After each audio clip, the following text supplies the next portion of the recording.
सबसे बड़ा कौन है? ब्रह्मा, शिव या फिर नारायण?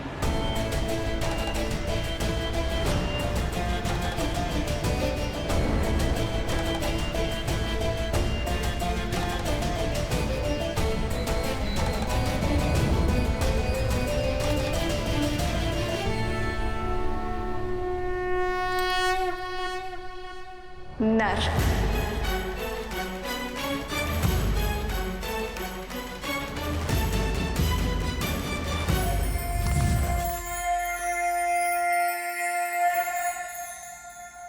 नर, ब्रह्मा, शिव, नारायण, इन सब से ऊपर नर कैसे हो गए सीता?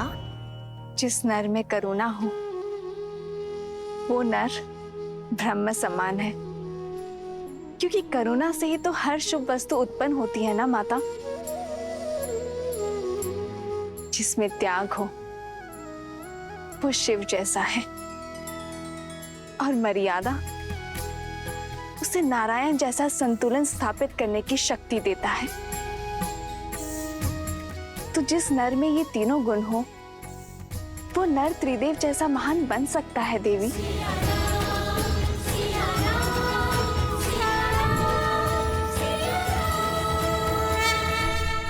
अद्भुत बुद्धि की धनी है जनक पुत्री सीता। राजा जनक पुत्री सीता की, राजा जनक पुत्री सीता की, राजा जनक पुत्री सीता की, राजा जनक पुत्री सीता की। अद्भुत, अति सुंदर। मैं आशा करती हूँ कि ऐसा ही नर तुम्हें वर के रूप में मिले सीता।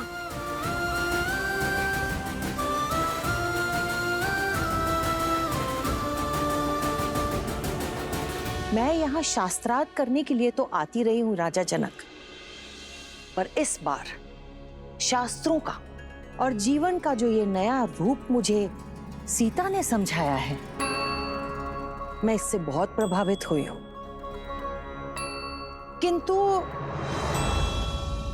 किंतु क्या?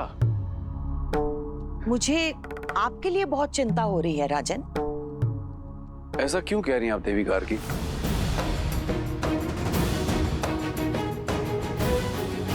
बहुत चिंता हो रही है राजन। ऐसा क्यों कह रही हैं आप देवी गार्गी? आप अपनी इस विलक्षण और ज्ञानवती पुत्री की तरह ही योग्य वर ढूंढ पाएंगे?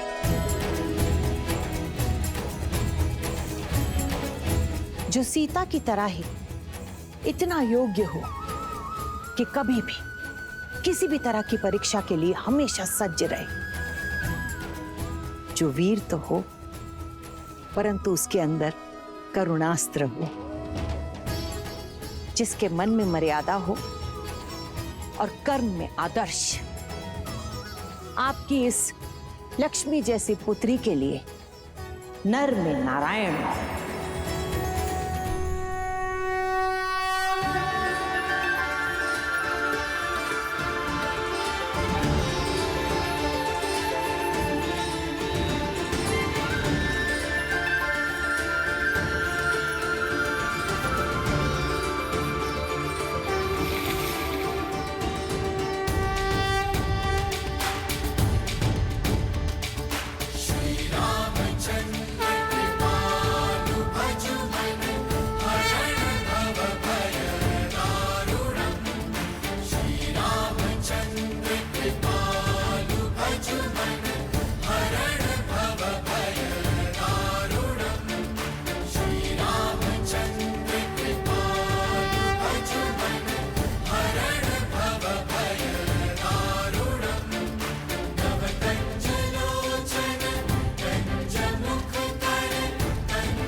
राम,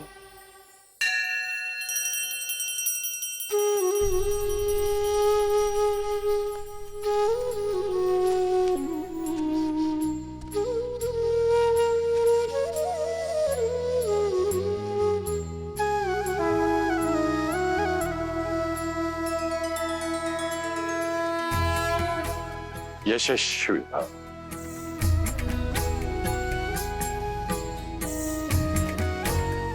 लक्ष्मण,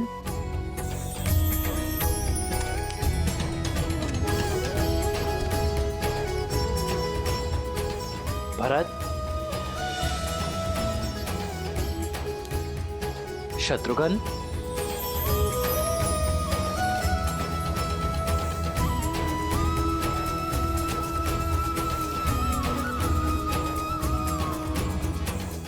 यशस्वी भव। मेरे प्रिय शिष्य, आज मेरा कर्तव्य पूरा हुआ। तुम सबकी शिक्षा संपूर्ण होती है, किंतु सदा स्मरण रखना, जीवन से सीखने की प्रक्रिया का कभी अंत नहीं होता। जी आचार्य।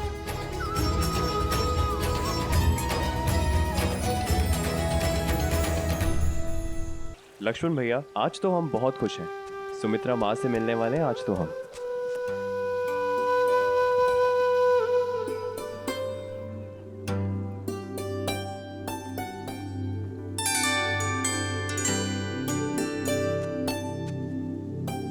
लक्ष्मण,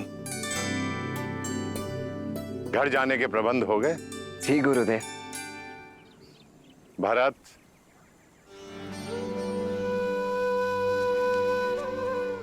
बहुत आशाएं हैं मुझे तुमसे।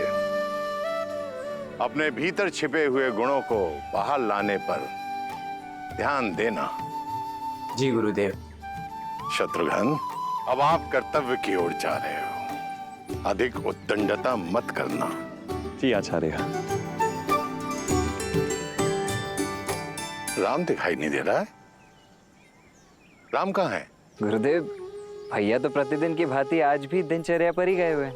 परंतु आज तो अवकाश है सबका। गुरुदेव, भैया ने कहा कि भरत जब तक मैं आश्रम में हूं तब तक अपने कर्तव्यों से विमुख नहीं हो सकता।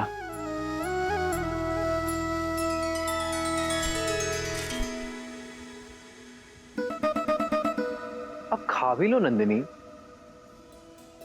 देखो, जब तक तुम चारा नहीं खाओगी मैं जाऊंगा नहीं।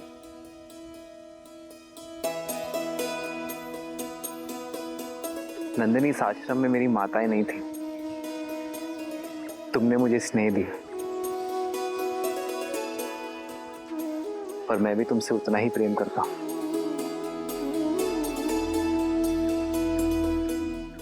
पर जो आता है उसे जाना होता है नंदिनी। यही नियति है ना। अपना उद्देश्य समाप्त होने के बाद हर किसी को जाना होता है नंदिनी, अपने कर्तव्य के लिए। तुम भी तो अपनी माता कामधेनु को छोड़कर आई थी ना। मेरा आश्रम काल समाप्त हुआ, जाना होगा मुझे नंदिनी। उसमें रूठना क्या?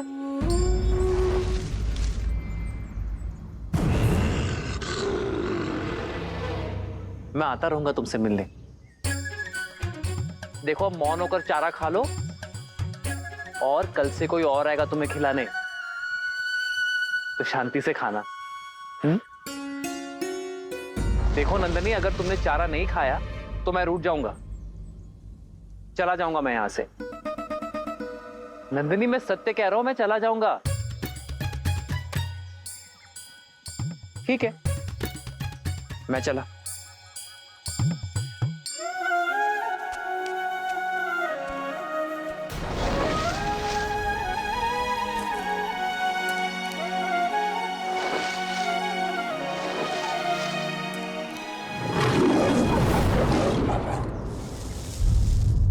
नंदिनी,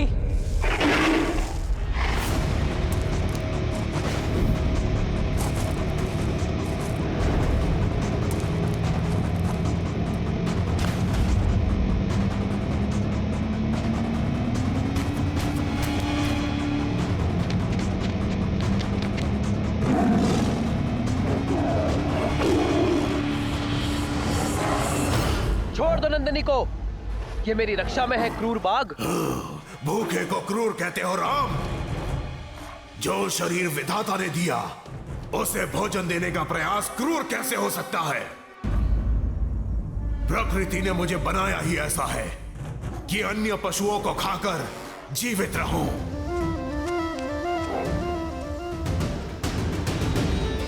मैं अपने गुरु और मां कामधेनु के प्रति उत्तरदायी हूं। मेरे धर्म के आड़े मत आना, अन्यथा।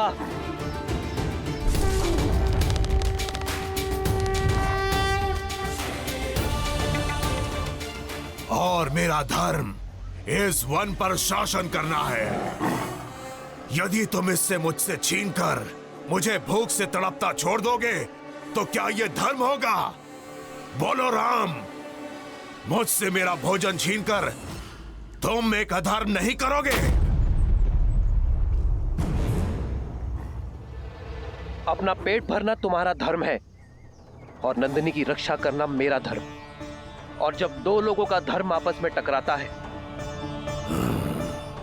तो धर्म संकट होता है, और धर्म संकट का एक ही हल है, त्याग। त्याग? मैं अपने आहार का त्याग नहीं करने वाला। पर मैं कर सकता हूं। रघुकुल रीत सदा चली आई, प्राण जाए पर वचन न जाई। मैं नंदिनी के स्थान पर स्वयं को प्रस्तुत करता हूं।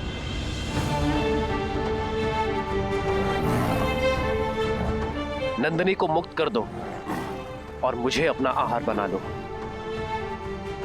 तुम्हें भोजन मिलेगा और मेरे कुल की प्रतिष्ठा भी बनी रहेगी। एक गाय के लिए अपने प्राणों की आहुति दोगे? मूर्ख मत बनो।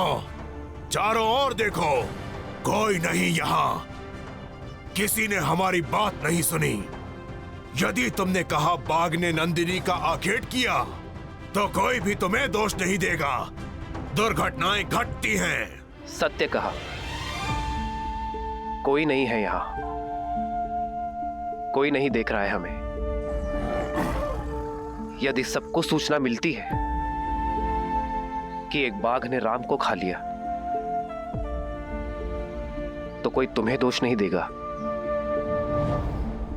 दुर्घटनाएं घटती हैं, कोई नहीं देख रहा है, इसलिए मैं अपने कर्तव्य छोड़ने का पाप नहीं कर सकता, क्योंकि अपने कर्तव्य के लिए त्याग से अधिक शुभ और कुछ नहीं।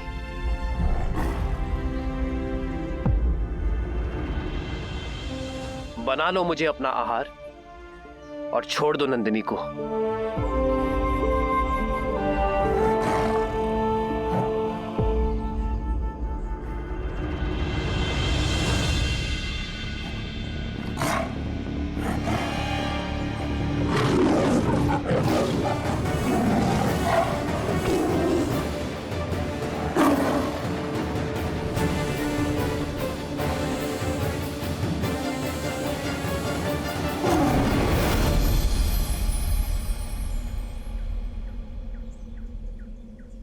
राम, नंदिनी सुरक्षित है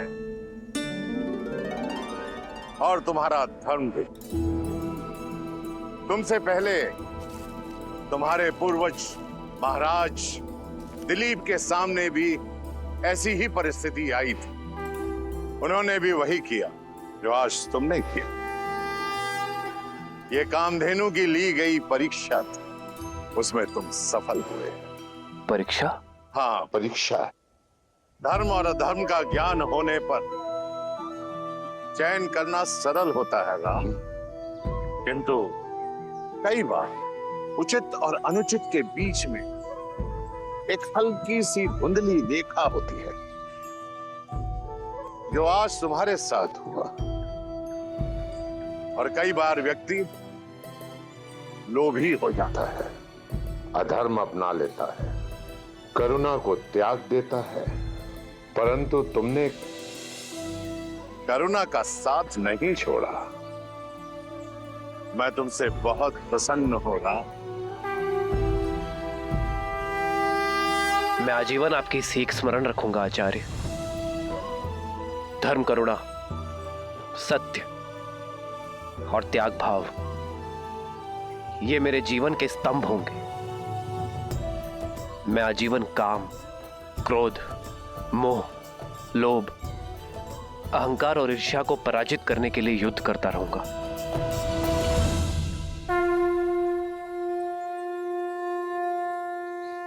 यशस्वी भव राम, यशस्वी भव। मेरे पास जो आया था वो प्रकाश की एक रेखा थी। मुझे गर्व है राम कि मैं धर्म का सूरज अयोध्या भेज रहा हूं। जहां नारायण नर के रूप में भविष्य की यात्रा के लिए सज्ज हो रहे थे, वहीं रावण स्वयं को नर से सुरक्षित करने के लिए यमलोक की ओर बढ़ रहा था।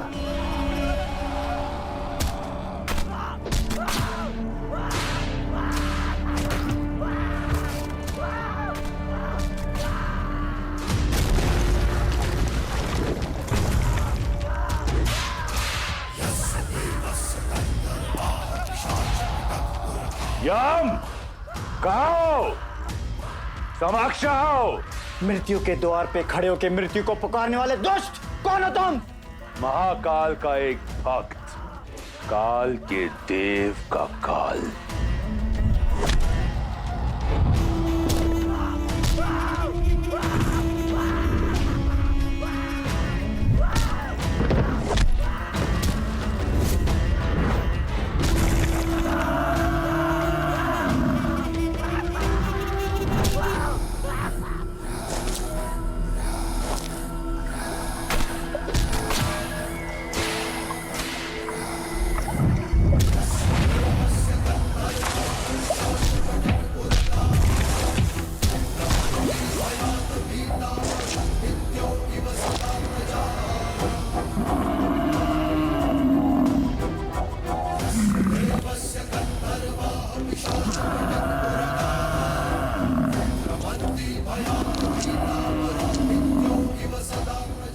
लौट जाओ दशानन। आ गए हम। मुझे लगा था कुबेर की भांति भाग जाओगे। यक्ष और यम में यही अंतर है।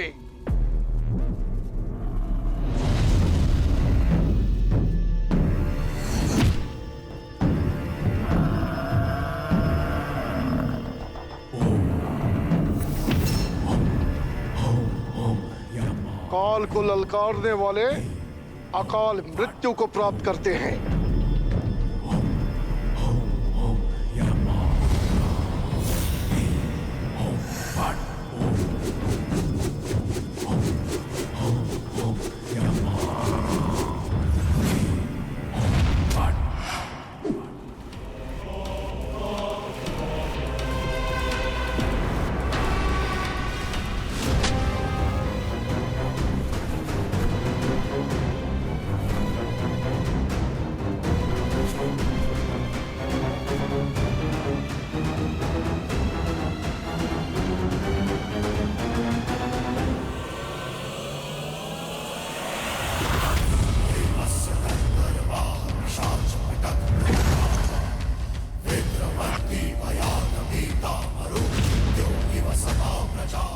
और महाकाल का वो भक्त जिसे स्वयं महादेव का आशीर्वाद प्राप्त हो, उससे काल को भयभीत होना चाहिए।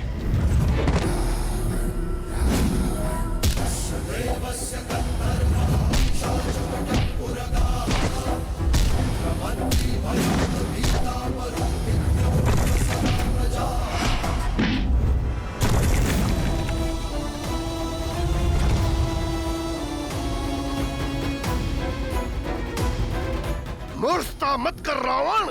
ब्रह्मदेव के दिए वरदान का अनुचित लाभ मत उठा। उसी वरदान के अनुसार तुम मुझे मार नहीं सकते। सोचता हूं आज मृत्यु को ही मृत्यु दे दूं।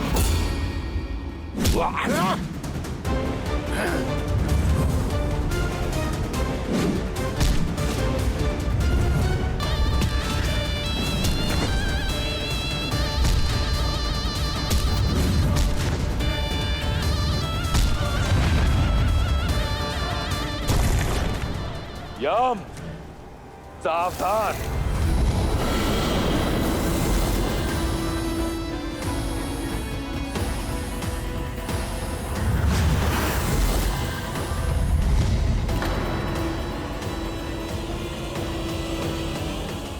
रुक जाओ दशानन।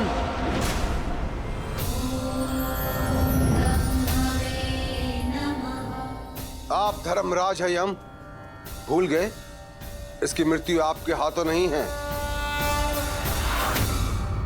और रावण, तुम मृत्यु को नहीं मार सकते, फिर भी यहां आए, चाहते क्या हो? बस इतना।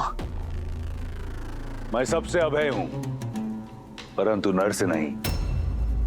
वही अभय लेने आया हूं, अमृत। अमृत? अमृत नहीं मिल सकता। तुम अमृत के पात्र नहीं हो। जानता था। जाइए आप, परंतु मैं यहां से नहीं जाऊंगा। मेरा निश्चय अटल है। जब तक मुझे अमृत नहीं मिल जाता, मैं यहां से नहीं जाऊंगा। तुम्हें अमृत पान कराने का अधिकार मुझे नहीं है रावण। वचन रहा, रावण का वचन। मैं उस अमृत का पान नहीं करूंगा। यदि मैंने ऐसा किया तो आप अपना वरदान निष्फल कर देना। जो अमृत असुर प्रयास से भी ना पा सके, मैं उसे पाना चाहता हूं, अपने पास सुरक्षित रखना चाहता हूं। अब आपके समक्ष केवल दो ही मार्ग हैं। या तो आप इस असुर को वो कलश दे दें, या फिर यहां मैं यम को व्यस्त रखकर सबको अमर कर दूं।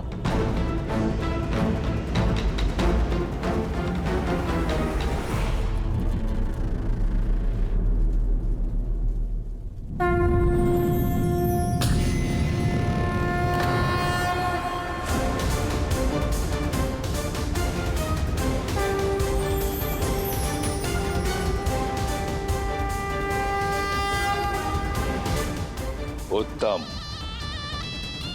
अति उत्तम। वचन रहा, मैं इसका पान नहीं करूंगा। यह सर्वदा मेरे साथ सुरक्षित रहेगा।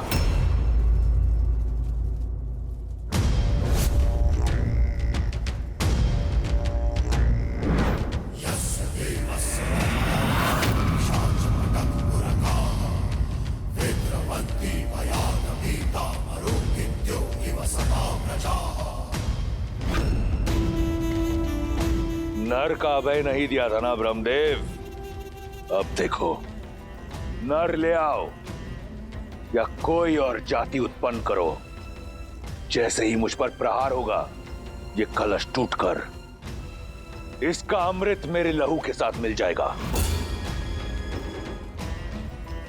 इस तरह मेरा वचन भी नहीं टूटेगा। अब रावण का कोई तोड़ नहीं।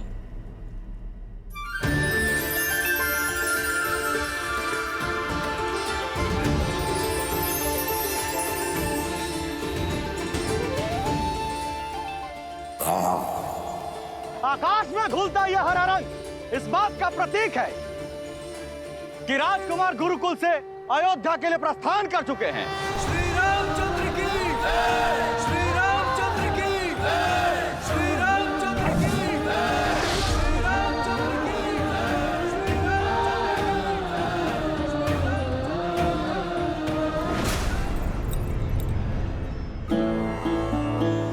वर्षों से प्रतीक्षा थी एक क्षण की, वो आ ही गया।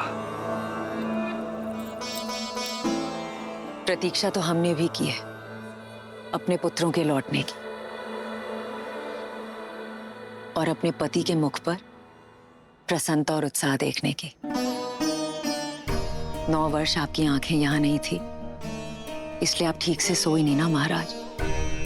बस मेरा राम आ जाए और आकर सीधा मेरी भुजाओं में समा जाए। महाराज, आपके पुत्र बड़े हो गए हैं, आपकी गोद में नहीं समाने वाले।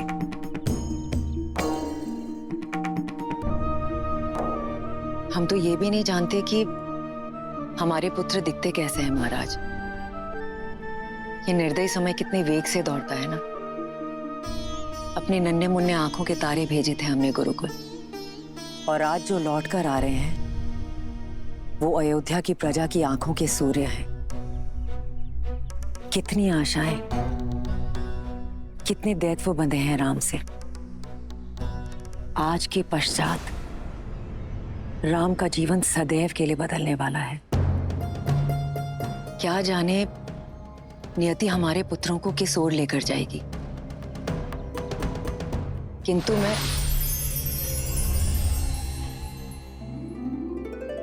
महाराज, इस रंग का क्या अर्थ है? इसका अर्थ है राम सरयू पार करने के लिए नौका में बैठ चुका है और कुछ ही समय बाद अयोध्या के तट पर होगा। महाराज, मैं कौशल्या दीदी और सुमित्रा को बुलाकर लाती हूँ।